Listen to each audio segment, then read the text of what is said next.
la mano de mi Salvador caminaré seguro, pues voy con mi pastor y sé que andando en luz, tinieblas no habrá, pues Cristo es la luz.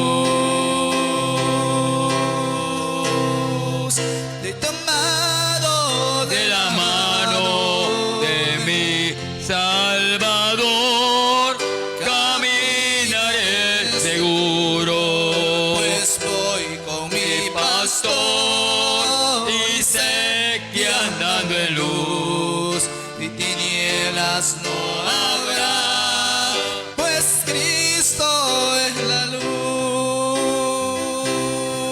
Y ahí no hay necesidad de sol, ahí no hay necesidad de luna, ahí no hay necesidad de luz, porque tú, Señor, eres nuestra luz.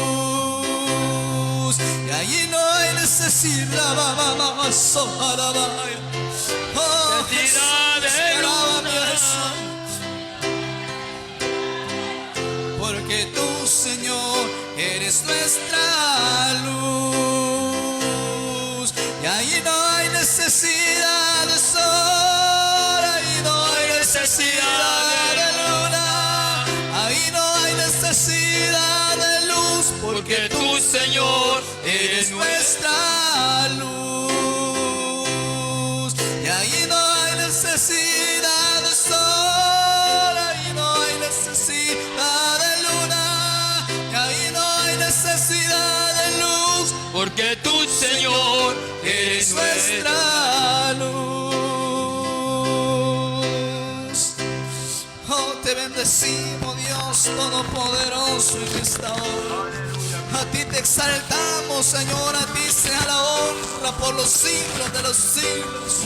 Oh Dios Todopoderoso, a ti te bendecimos, Señor. Oh poderoso Jesús de Nazaret, estamos en tu presencia, Dios Todopoderoso. Oh, para adorarte, Señor, para darte alabanzas a ti. Oh Rey de gloria, tú, Dios mío, que eres, Dios mío, el principio y el fin, Señor. Tú eres el alfa y la omega, Dios Todopoderoso. El que era y el que es y el que ha de venir, Señor. El que espera a tu pueblo, Dios Todopoderoso. En el nombre del Señor oramos a ti, Padre.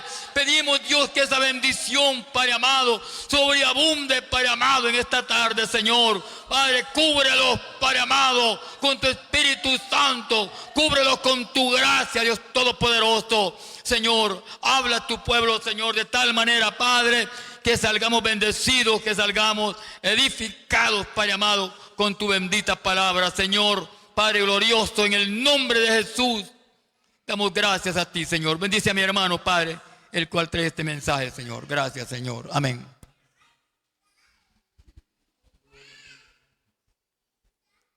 Que el Señor les bendiga, hermanos.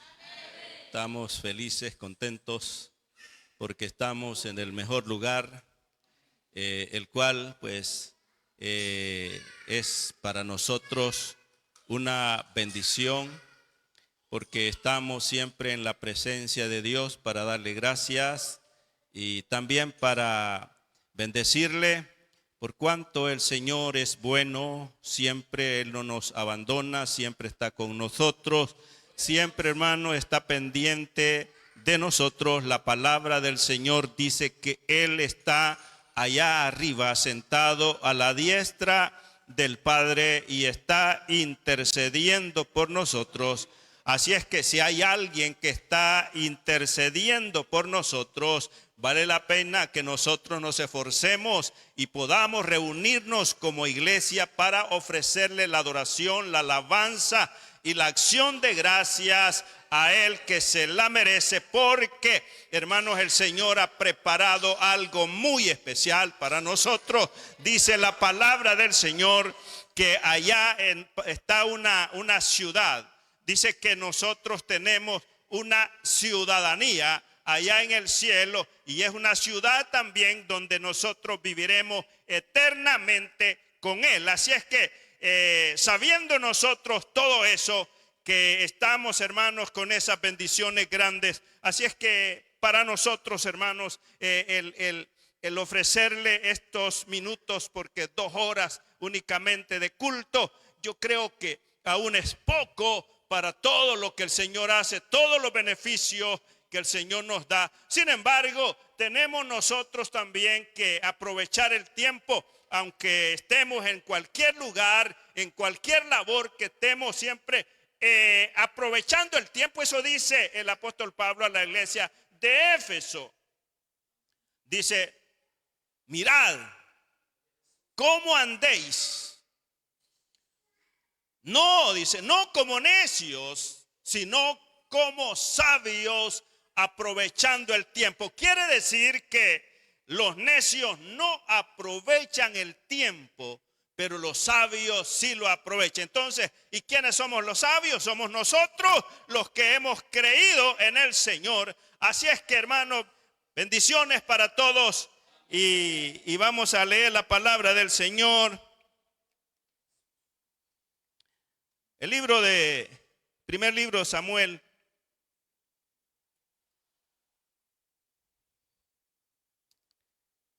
primer libro de Samuel, capítulo 13, vamos a leer el versículo 11, 12 y 13. Vamos a leer 3 versículos de este capítulo 13, 11.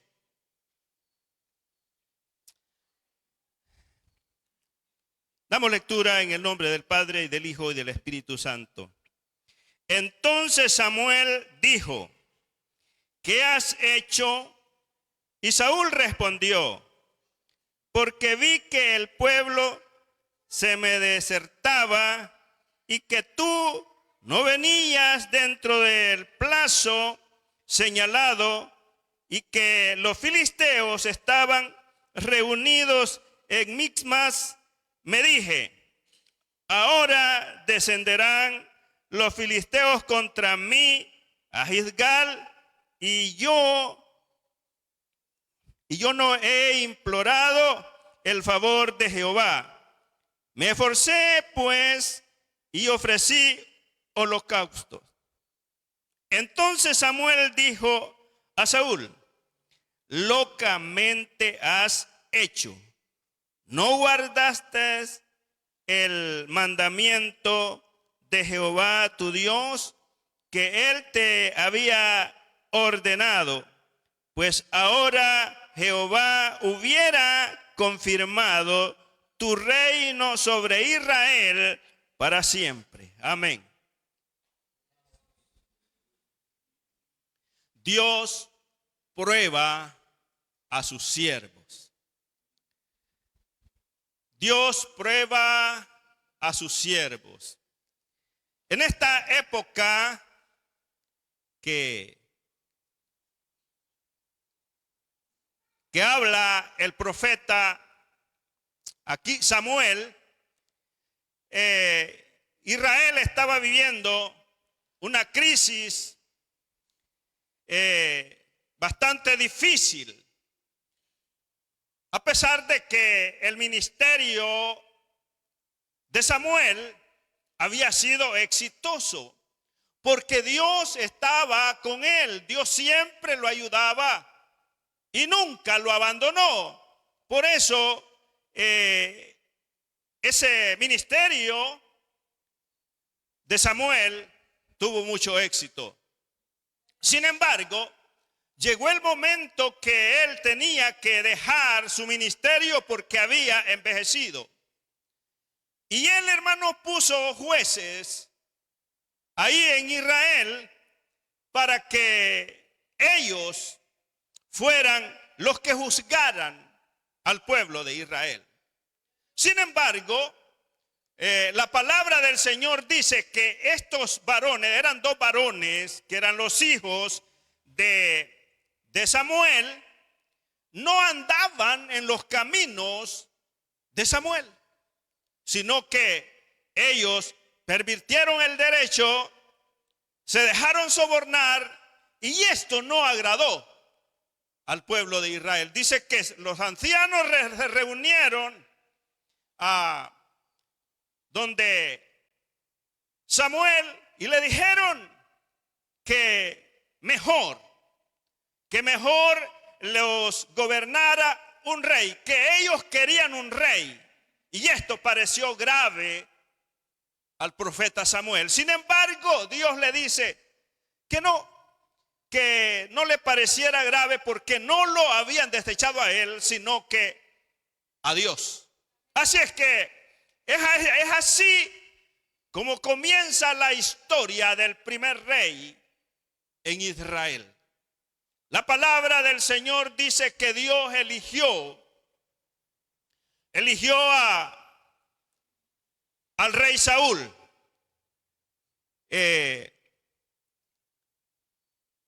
Esta historia comienza ahí en el capítulo 13. Y la forma en que Saúl recibe el llamado es una forma, hermano, directa.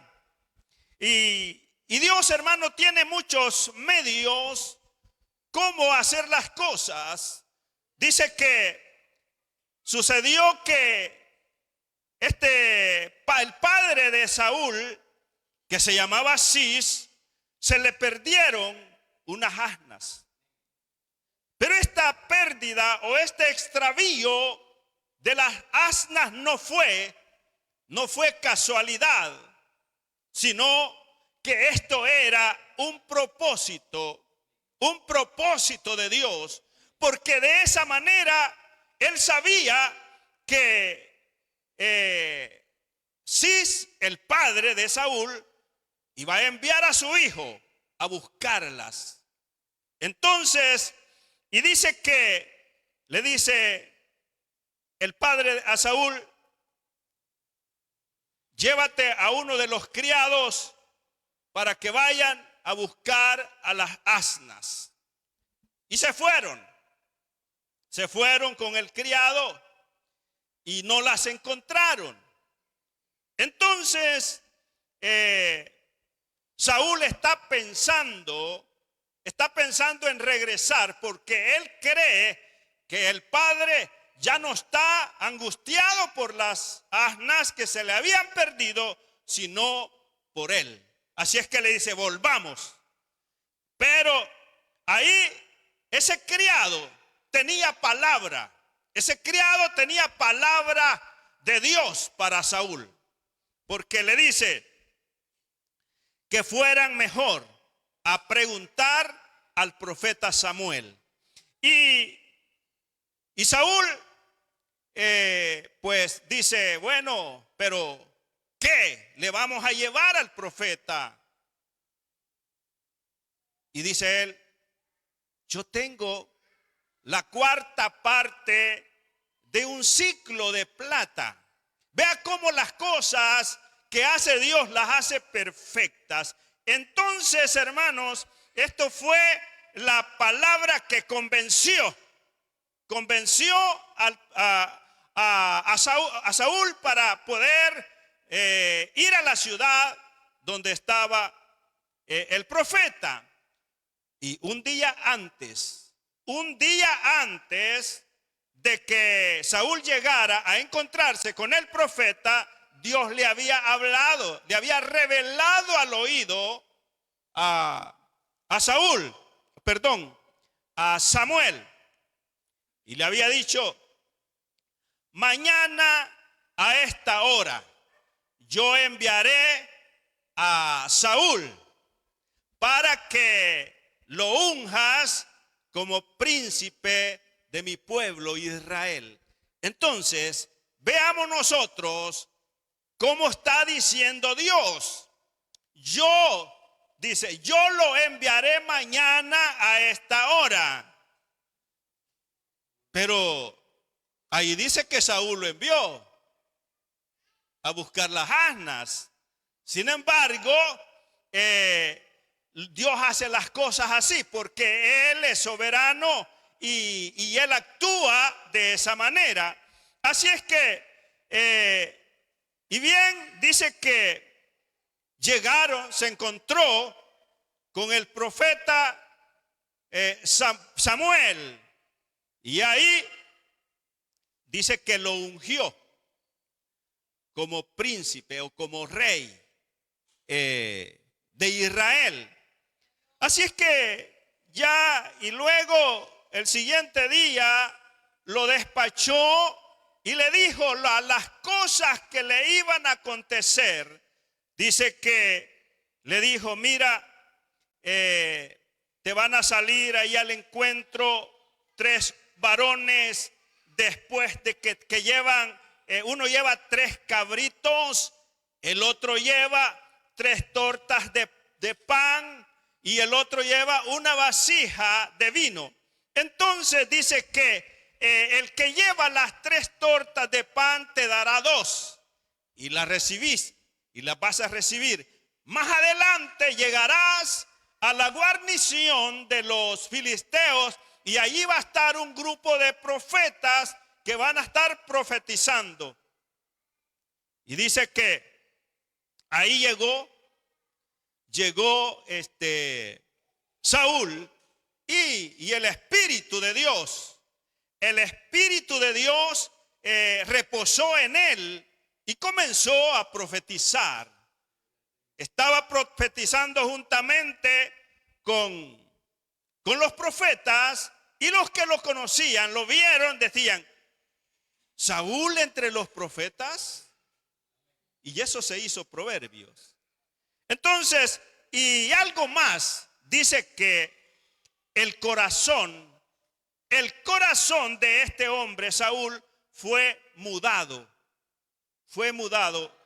Y dice que Dios le mudó. Así es que de esa manera Dios lo prepara para ser un siervo. Para ser un siervo de Dios, gobernando al pueblo de Israel, que era el pueblo de Dios, o que es el pueblo de Dios todavía.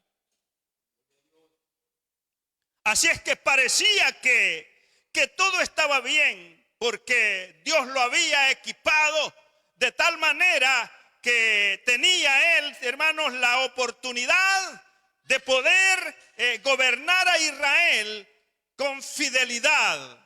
Sin embargo, cuando él lleva ya 2 años, mientras no pasaban esos 2 años, todo estaba bien. Pero al pasar los 2 años del reinado de Saúl, Dios lo prueba. Es ahí el problema. Dios lo prueba. Dios prueba a sus siervos si en realidad están sirviendo a Dios con fidelidad, si están sirviendo a Dios porque le aman, si están sirviendo a Dios por cuanto es necesario obedecerle a Él o no. Así es que ahí va la prueba. Y entonces, y siempre las pruebas, la mayoría de las pruebas vienen por aflicciones. Vienen los problemas a los cuales, hermanos, no queremos nosotros enfrentar. Vienen problemas que nosotros los consideramos tan difíciles que ya no podemos continuar. Así es que dice que los filisteos estaban ya para atacar a Israel. Y el ejército de Israel era poco, eran 3,000. 3,000, dice que 2,000 estaban con Saúl y 1,000 estaban con Jonatán, el hijo de Saúl. Y luego había una promesa del profeta Samuel, que él iba a llegar en 7 días. 7 días. Y el problema está que pasa el tiempo y Samuel no llega. Ahora, cuando él ve que no llega, él se aflige. Él se desespera porque él tiene esperanza que Samuel le ayude, porque Samuel es el que iba a ofrecer el sacrificio. Y entonces, y dice él, a ofrecerlo, a ofrecer el sacrificio, algo que no le correspondía a él, en desobediencia a la palabra de Dios. Así es que, pero cuando él llega, cuando Samuel llega y le pregunta, ¿qué has hecho? Esa fue la pregunta de Samuel hacia Saúl. Él, hermanos, tiene tres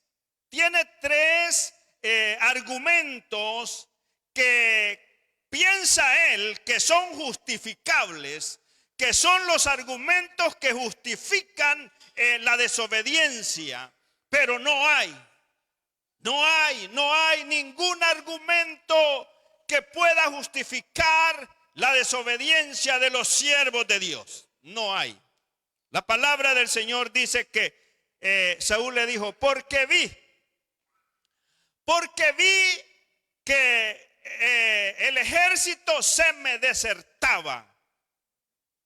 Primero, eso fue lo primero, que él ve que el ejército se les iba. Dice que algunos se escondían en las cuevas, otros en peñascos y otros en cisternas, otros pasaron el Jordán y se fueron para otro lado, y era un solo descontrol.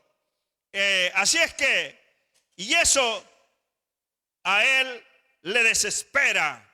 Y dice la otra cosa, es que tú no veniste en el tiempo establecido. Era el otro argumento que él pone para justificar su error. Y el otro es que los filisteos iban a venir y lo iban a matar. Ahí están los filisteos ya para atacar. Así es que eso le produce a él desesperación. Eso le produce a él impaciencia. Eso le produce a él la falta de fe. Le quita tal vez la poca fe que él tenía, desapareció. Y ahora consideró que, bueno, lo mejor que tenía que hacer era hacer el holocausto. Pero veamos nosotros la palabra del profeta Samuel. No le dio importancia, en ningún momento le dio importancia a los argumentos que este hombre puso. Tres argumentos. Era, por ejemplo, la tardanza de él. Le hubiera dicho, Samuel, tienes razón, yo te dije que iba a venir en el tiempo establecido y no vine. Sí, tenés razón. Tenés razón porque el ejército se te fue y tú solo no podías hacer nada. Pero el profeta no le dijo eso. No, has actuado con locura. Hiciste locamente. No obedeciste. No obedeciste la palabra de Dios. Este momento, le dice Samuel, este momento era importante. Pasar esta prueba era importante. ¿Por qué? Porque, hermanos, era una prueba que Dios le estaba poniendo a este hombre, si en realidad tenía fe, si en realidad creía en Dios, si en realidad obedecía la palabra de Dios o no. La palabra de Dios, hermanos, no viene solamente para oírla. La palabra de Dios no viene solamente para saber lo que dice. No viene para eso. La palabra de Dios siempre llega para que nosotros la obedezcamos. Porque le dice, no hombre, si es mejor obedecer que hacer holocaustos, es mejor, dice Samuel. El obedecer es mejor. Pero este hombre, a pesar de que él había sido ungido por rey, a pesar de que el Espíritu Santo había tomado posesión de él y que el corazón de él había sido transformado para tener nuevo pensamiento, para tener una visión diferente, para poder obedecer a la palabra de Dios, sin embargo, demostró a la hora de la prueba que no era él. No era él el que iba a gobernar a Israel. No tenía él las condiciones. Él no tenía las condiciones para poder gobernar al pueblo de Israel. Entonces, hoy dice Samuel, estaba la oportunidad para que hubiese sido, dice acá, el versículo 12.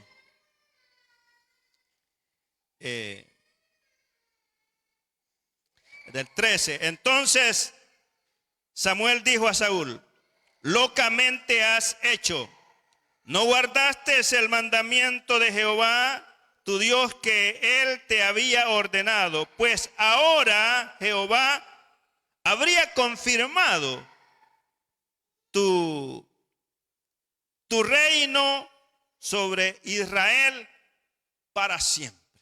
Ese era el momento.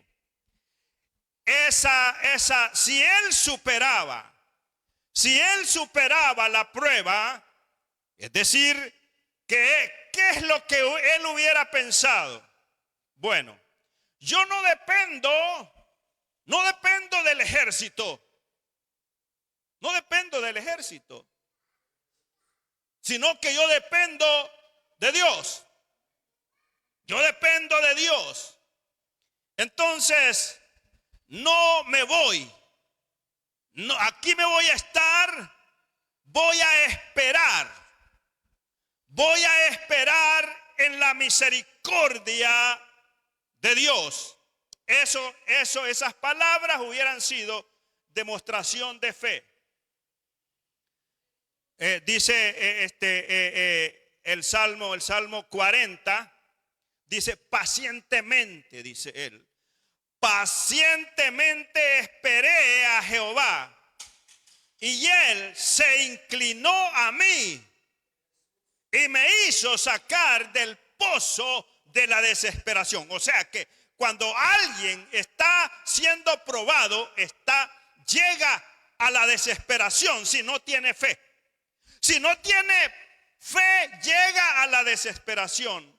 Pero luego dice este salmista, se inclinó a mí y me hizo sacar del pozo. Es como en la desesperación, es como alguien que está en un pozo, allí metido, que no hay salida, no hay para dónde hacerse, solamente para arriba. Pero si no puede salir hacia arriba, ¿cómo pues? No tiene escapatoria. Entonces, así es la desesperación. Por eso, todo siervo, toda sierva de Dios no tiene que llegar a lo que es la desesperación. En ningún momento. No importa cuán grave, no importa cuánto esté sufriendo por la prueba que está pasando. No importa eso. Lo que tiene que saber, el Señor es poderoso. El Señor no necesita nada para poder ayudarme. Él no necesita a alguien más. Sí, dice la palabra del Señor que cuando Gedeón iba a pelear con los madianitas, él le dijo: no, esto es mucho ejército llevas. Es que Israel va a decir que por ellos vencieron. Y Dios no quiere eso. Dios quiere que nosotros pongamos la confianza totalmente en Él y en nadie más. Si nosotros ponemos la confianza en Él, entonces Él nos sacará de cualquier situación difícil que para nosotros creamos que ya no hay esperanza. Él es poderoso. Dios es poderoso. Así es que por eso, vea que las palabras de Samuel fueron fuertes para Saúl. No andaba ahí, hermanos, con lástima. Pobrecito este hombre. Pobre hombre que lo abandonó el ejército. Pobre hombre que estaba un ejército contra él que tenía más de 30,000 soldados y carros. No, has actuado locamente. Esa es, hermanos, qué problema. Los siervos del Señor siempre deben ser probados para que puedan hacer la obra de Dios con éxito y que, hermanos, que pueda testificar del poder de Dios. Por eso es que veamos la otra parte que es contraria a la de Saúl. Y este es el profeta Daniel. La palabra del Señor dice que el profeta Daniel fue transportado a Babilonia, no porque él quisiera, fue llevado. Dice que Dios entregó al rey Joacim, lo entregó al rey de Babilonia. Vea usted cómo es las cosas no son porque suceden por casualidad. Dios está ahí en todo, porque a Él no se le esconde nada y Él hace las cosas según su voluntad. Lo entregó. Y ahí también fueron llevados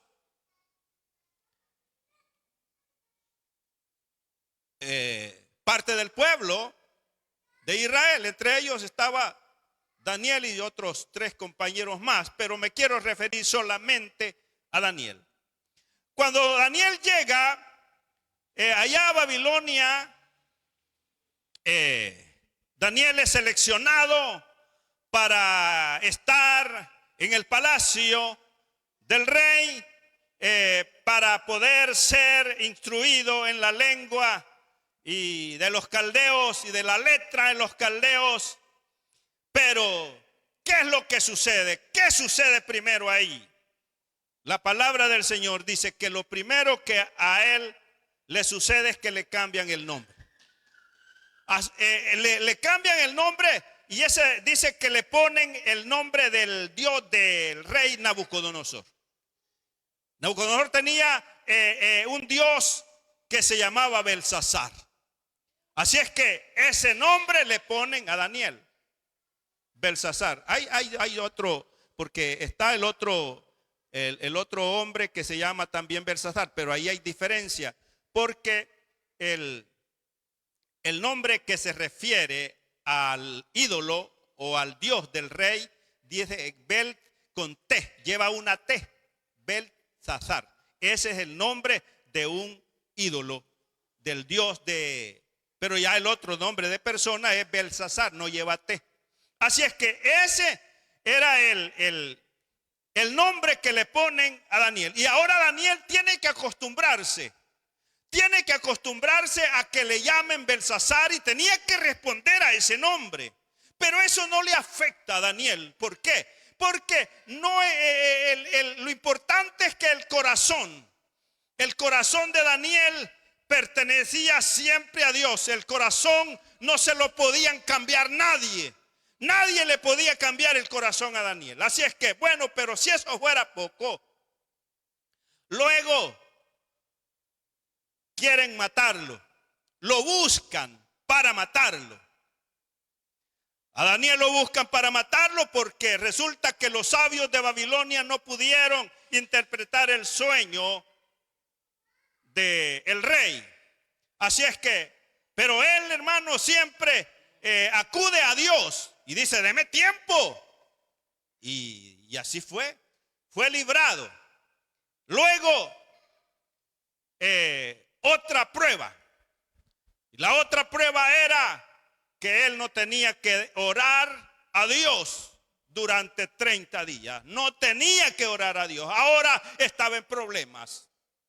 Ahora Daniel estaba en problemas.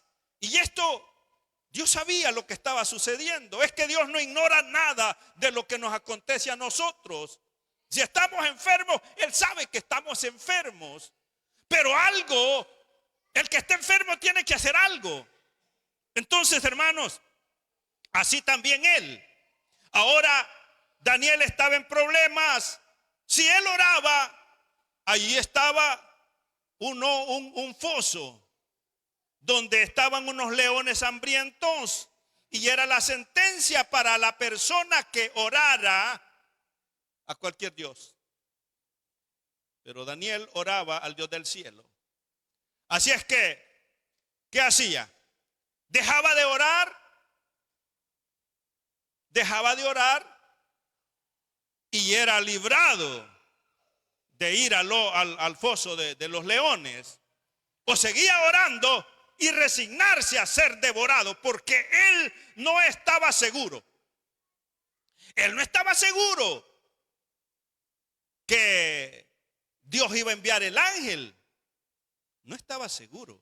Sabía que sí podía hacerlo, no solamente de esa manera. Dios tiene para él, dice la palabra del Señor, que nada es imposible, nada es imposible. Entonces, y si para él nada es imposible, nosotros tenemos que tener la plena seguridad, la plena confianza en que lo que va a hacer él lo va a hacer bien. No importa cómo lo haga. Así es que él tomó la decisión de mejor orar. Era mejor orar. Y hay que lo metieran al foso de los leones. Y así sucedió. Lo metieron. Es algo, hermanos, si es que eso aflige. Si era la vida de él que estaba en peligro para que esos leones se lo devoraran en segundos. Y entonces, pero él toma la decisión. Sí, pasó la prueba.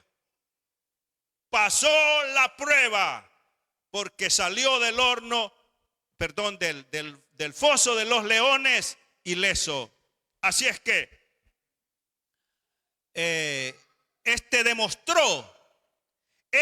sí demostró que era fiel, siervo fiel a Dios. Así es que por lo cual, hermanos, Dios lo exaltó. Dios exaltó a este hombre, a Daniel, y de tal manera que el ángel le da testimonio a Daniel que él es muy amado, dice. Eres muy amado de parte de Dios. Dios lo amaba mucho a Daniel. Así es que, y esa es la manera en que nosotros vamos a sobrepasar lo que son las pruebas con éxito. Pero eso es a través de la fe. Sin fe no se puede lograr, no se puede. En cuanto a nosotros, la palabra del Señor nos dice en Santiago.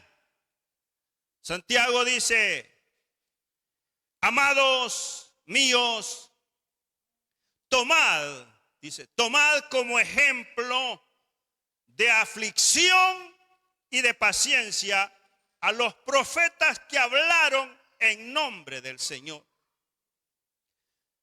Dice que nosotros debemos de tomar como ejemplo. Los ejemplos son para imitarlos. Los ejemplos buenos. Los ejemplos buenos son para imitarlos, no así ejemplos malos. Dice, pero sí, dice Santiago, que hay que tomar ese ejemplo de los profetas que profetizaron en nombre del Señor. Habéis, dice, oído de la paciencia de Job y habéis visto el fin del Señor, que es muy misericordioso y compasivo. Está, hermanos, hablando Santiago. Esta carta fue dirigida a las tribus de Israel, pero en ese tiempo a los convertidos a Cristo que estaban sufriendo, estaban sometidos a prueba. Y nosotros vemos, hermanos, cómo los apóstoles fueron sometidos a prueba, pero ellos, hermanos, salieron adelante. Ellos nunca dejaron, hermanos, de adorar al Señor. Ellos siempre obedecían a la palabra del Señor. Ellos decían que era más importante obedecer a Dios que a los hombres. Así es que, porque siempre tal vez hoy en este tiempo nosotros no tenemos tantas pruebas, porque lo que tal vez podemos sufrir es algo leve, pero si nosotros sufriéramos pruebas como las que sufrió Pablo. Si a Pablo, hermanos, lo dejaron muerto una vez a pedradas, lo apedrearon tanto que quedó muerto. Era para decir, bueno, el Señor no me ayuda. El Señor permitió que a mí me apedrearan. Pero él seguía adelante, porque era siervo del Señor, y él estaba dispuesto a soportar las pruebas que se le vinieran, porque cuando él, hermanos, por eso es que el que dice, he peleado, dice, la buena batalla, he acabado la carrera, he guardado la fe. Ahí va la fe. La fe es importante, pero para que haya fe, nosotros tenemos que meternos más en lo que es la palabra de Dios. Por medio de la palabra de Dios nosotros encontramos historias muy importantes que nos aumentan la fe. Y también necesitamos paciencia. Por medio de las pruebas también nosotros adquirimos la paciencia que necesitamos para poder soportar.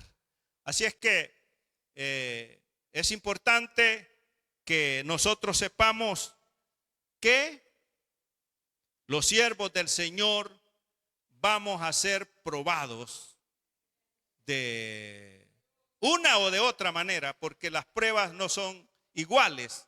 Pruebas de una manera, pruebas de otra, pero que sí, si somos siervos del Señor, vamos a soportar las pruebas y no vamos a fallarle a Dios. En este caso, que podamos decir, bueno, las pruebas son tan grandes que ya no las soporto, por lo tanto, ya no sigo en la obra de Dios. Así es que, pero es importante que nuestra fe pueda crecer para que podamos llegar hasta el final de nuestra carrera, que es la salvación de nuestra alma, que es hasta que Cristo venga o hasta que muramos si Cristo no ha venido. Así es que todo esto, hermanos, es importante porque es así como nosotros somos perfeccionados a través de las aflicciones. Así es que hasta aquí, que el Señor les bendiga.